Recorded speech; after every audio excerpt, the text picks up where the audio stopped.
सर्वांना नमो बुद्धाय, जय भीम, जय भारत. मित्रांनो, मागच्या आठवड्यामध्ये नांदेड जिल्ह्यातील बऱ्याचशा ग्रामपंचायतीमध्ये पोलीस पाटलांच्या नियुक्त्या करण्यात आल्या. परीक्षा घेऊन सरकारने त्या नियुक्त्या केल्या. त्यामध्ये बऱ्याचशा ग्रामपंचायतींना 40-40, 50-50 वर्षाच्या नंतर अनुसूचित जातीच्या प्रवर्गाला त्या जागा आरक्षणाधिरूप सोडण्यात आल्या होत्या.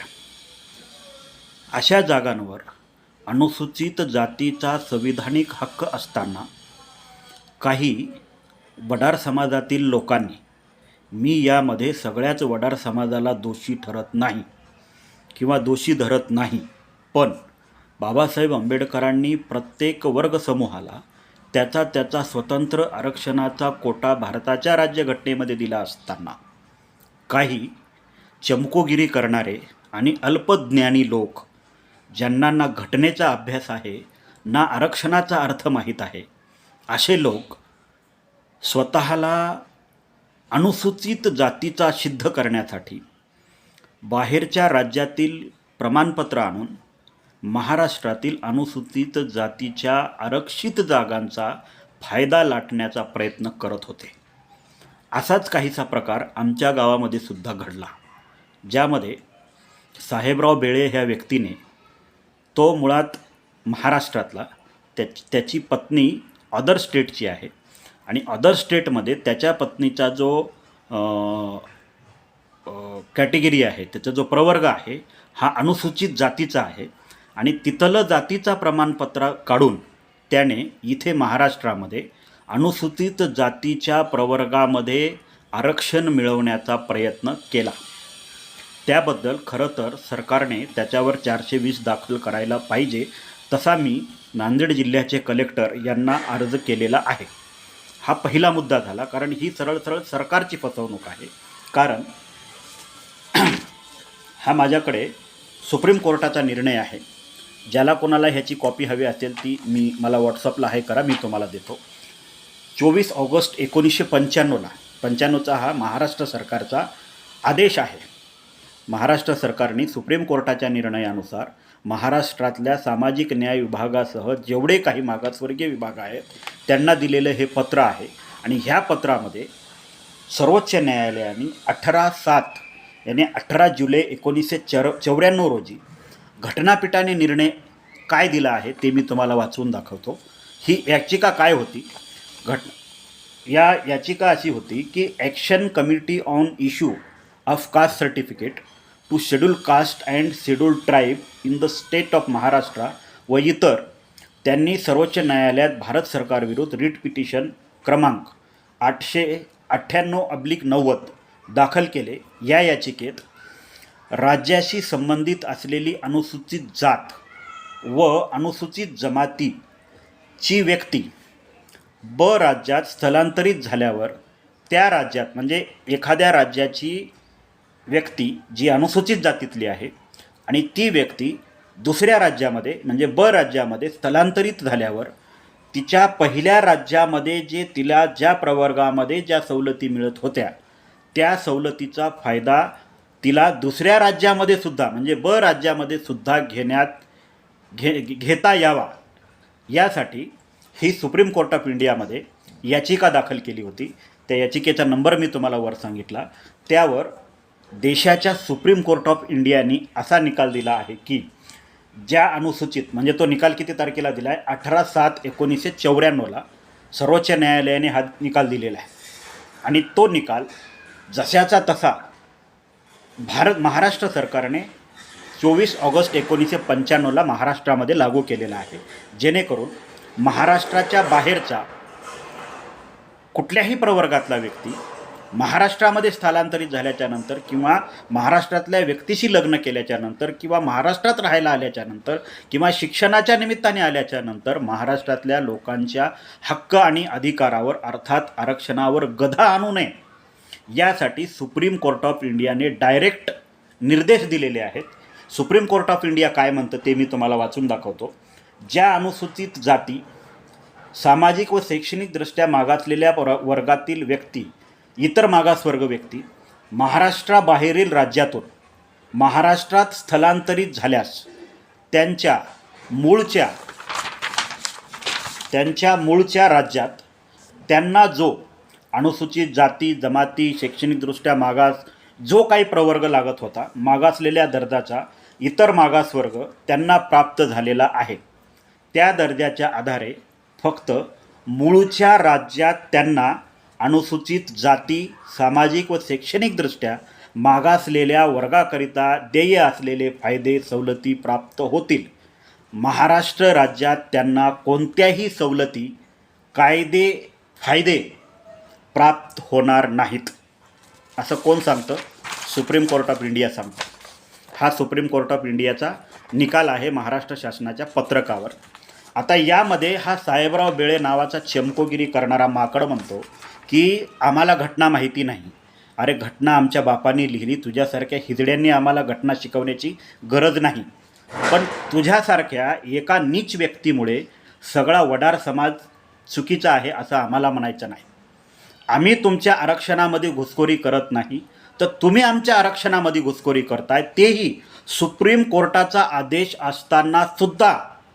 या आदेशाची प्रत मी सन्माननीय नांदेडचे जिल्हाधिकारी यांनाही पाठवली आहे आणि सोबतच या व्यक्तीसह याच्या पत्नीवर 420 नुसार गुन्हा दाखल करण्याची सुद्धा मागणी मी नांदेडचे SP आणि नांदेडचे कलेक्टर या दोघांनाही केलेली आहे. कारण सुप्रीम कोर्ट ऑफ इंडियाच्या विरोधात जाऊन अटेम्प्ट ऑफ कोर्ट म्हणजे सुप्रीम कोर्टाच्या विरोधात जाऊन या व्यक्तीने अनुसूचित जातीचं दुसऱ्या राज्यातलं प्रमाणपत्र त्याच्या बायकोच्या नावाने काढून महाराष्ट्रातील अनुसूचित जातीच्या लोकांचं आरक्षण बळकावण्याचा प्रयत्न केला आहे. ही सरकारची प्रथमदर्शनी सरळ फसवणूक आहे. प्रथम हा विषय पहिला झाला. आणि दुसरा, यामध्ये मी अनुसूचित जातीचा व्यक्ती एखाद्या गावचा पोलीस पाटील होऊ नये या जातीय मानसिकतेतून सुद्धा या व्यक्तीने त्याच्या बायकोला त्या गावचा पोलीस पाटील करण्याचा प्रयत्न केला.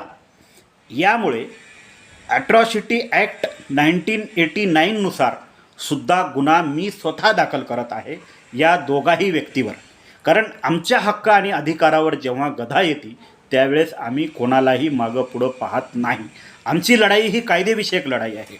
आम्ही जर तुमच्या आरक्षणामध्ये येऊन जर घुसखोरी केली असती तर तुम्हीही तेच केलं असतं जे आम्ही करतोय. त्यामुळं इतर वडार बांधवांनी अशा नीच लोकांना, अशा जातीवादी लोकांना पाठीशी घालू नये. तुम्ही आमचे कालही बांधव होतात, तुम्ही आमचे आजही बांधव आहात.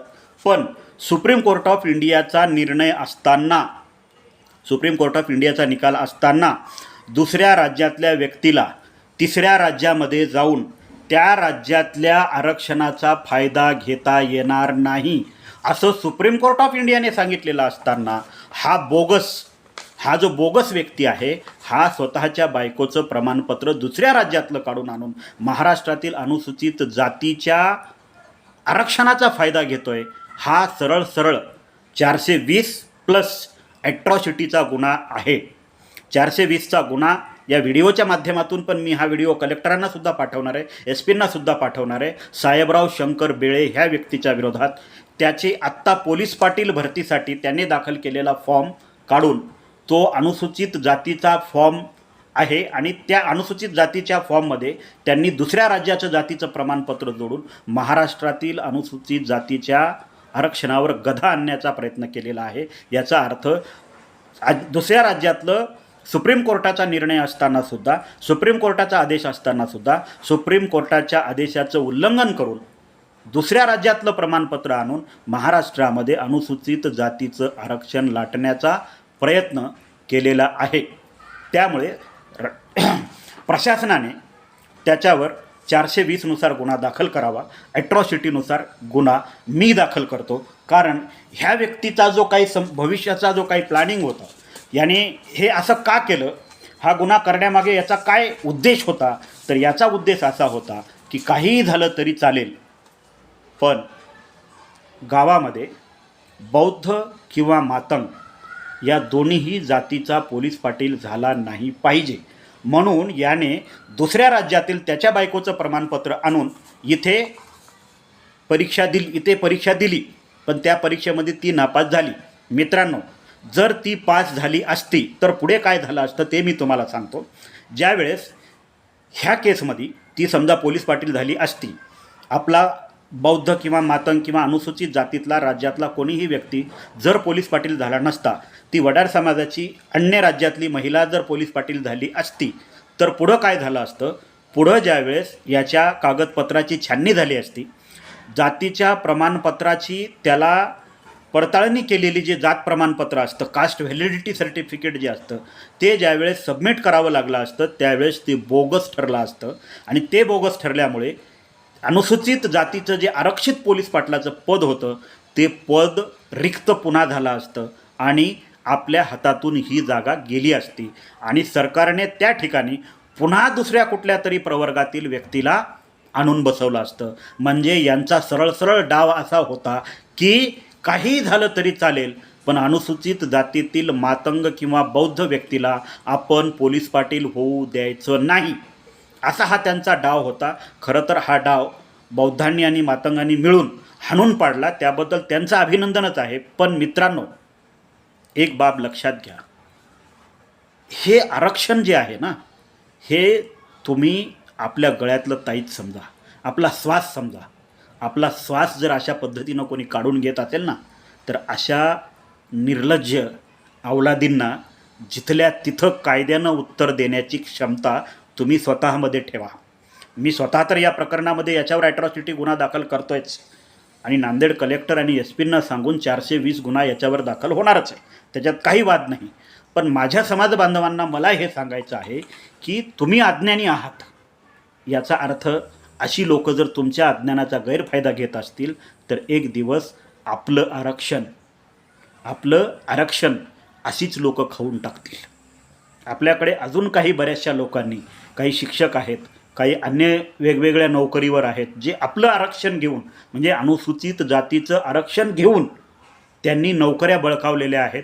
अशा लोकांची सुद्धा मी लिस्ट मागवलेली आहे. त्यांनासुद्धा घरी बसवण्याची तयारी आपण करतच आहोत. हाच एक व्यक्ती आपल्या समाजाला लागलेला कलंक आहे असं नाही. असे बरेचसे कलंक जे आहेत ते आपल्याला मुळासकट पुसून काढायचे आहेत. पण सुरुवात आपण याच्यापासून करू. जो आपल्या हक्क आणि अधिकाराचं हनन करतोय, जो आपले हक्क आणि अधिकार ओरबडून घेण्याचा प्रयत्न करतोय, अशा व्यक्तीला आपण पाठीशी घालणं चुकीचं आहे. भविष्यामध्ये आपल्यासाठी हा फार मोठा धोका ठरू शकतो.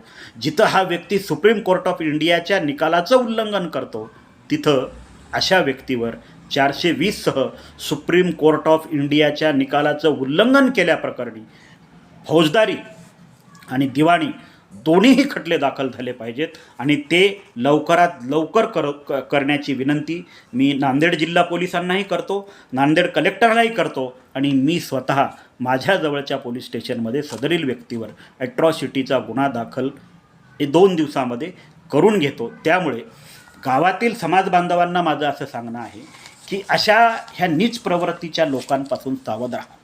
आपण कधीही कोणाचं घर बळकावण्याचा प्रयत्न केला नाही, पण जर कोणी आपलं घर बळकावण्याचा प्रयत्न करत असेल तर त्याला जागेवर ठेचण्याची सुद्धा, कायद्याने ठेचण्याची सुद्धा ताकद आपल्याला निर्माण करावी लागेल आणि ती ताकद तुमच्यामध्ये होणाऱ्या जागृतीतून निर्माण होईल.